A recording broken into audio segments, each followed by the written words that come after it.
सुबह और शाम 12 ज्योतिर्लिंगों के नाम लेने से कितने जन्मों के कटते हैं पाप। इन 12 ज्योतिर्लिंगों के प्रकट होने के पीछे क्या है पुराणों के अनुसार कथा।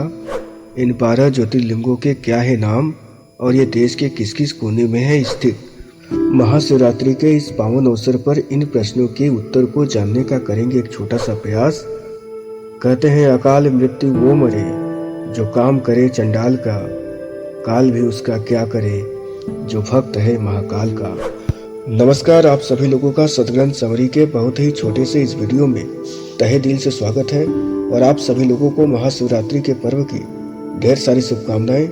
जो देवों के देव हैं उन महादेव का आशीर्वाद आप सभी लोगों पर अनंत काल तक बनी रहे। वैसे तो पूरे भारतवर्ष में भगवान शिव के कई मंदिर हैं, लेकिन जिन जिन स्थानों पर भगवान शंकर स्वयं प्रकट हुए उन स्थानों पर स्थापित शिवलिंग को ज्योतिर्लिंग कहा जाता है और इनकी संख्या पूरे भारतवर्ष में 12 है। शिव महापुराण के कोटि रुद्र संहिता में कहा गया है, सौराष्ट्रे सोमनाथम च श्रीशैले मल्लिकार्जुनम उज्जैनाम महाकाल ओंकारम ममलेश्वरम।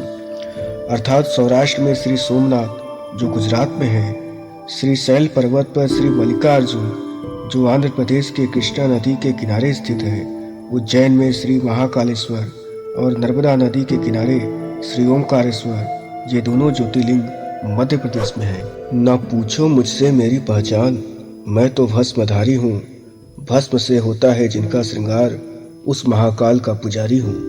जी हाँ, मध्य प्रदेश के उज्जैन में क्षिप्रा नदी के किनारे श्री महाकालेश्वर जी को शमशान से लाए हुए भस्म को चढ़ाकर किया जाता है पूजा। शिव महापुराण के आगे के श्लोक में कहा गया है, परल्याम वैद्यनाथम च डाकिन्याम भीम शंकरम सेतु बंधे तू रामेशम नागेशम तरुकावदे।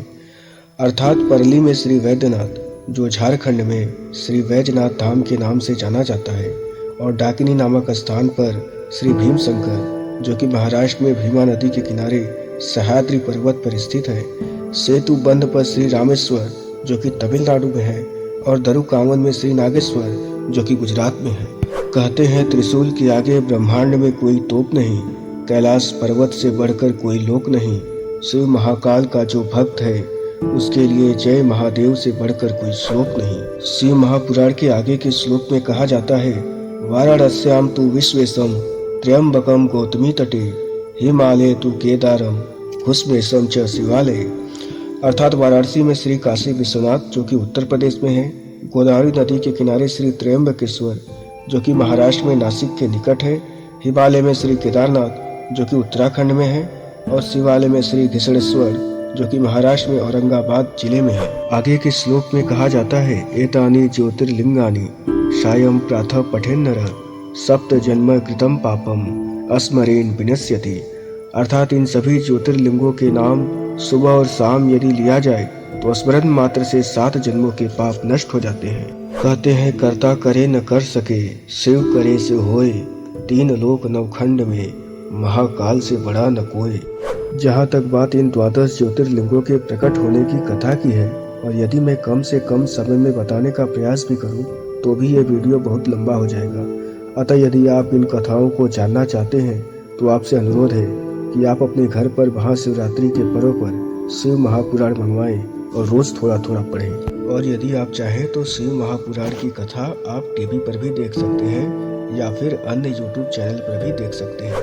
आइए हम उपहार में मिले सदग्रंथों का अनुसरण करें और इस समाज में जितना संभव हो सके प्रेम और शांति फैलाते रहें।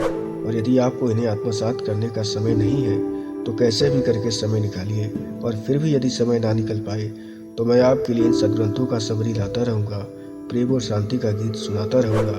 क्योंकि मैं क्यों डरूं कि जिंदगी में क्या होगा, मैं क्यों सोचूं कि अच्छा होगा या बुरा होगा, आगे बढ़ता रहूंगा अपनी मंजिल की ओर, मिल गई तो ठीक वरना तजुर्बा तो होगा। धन्यवाद।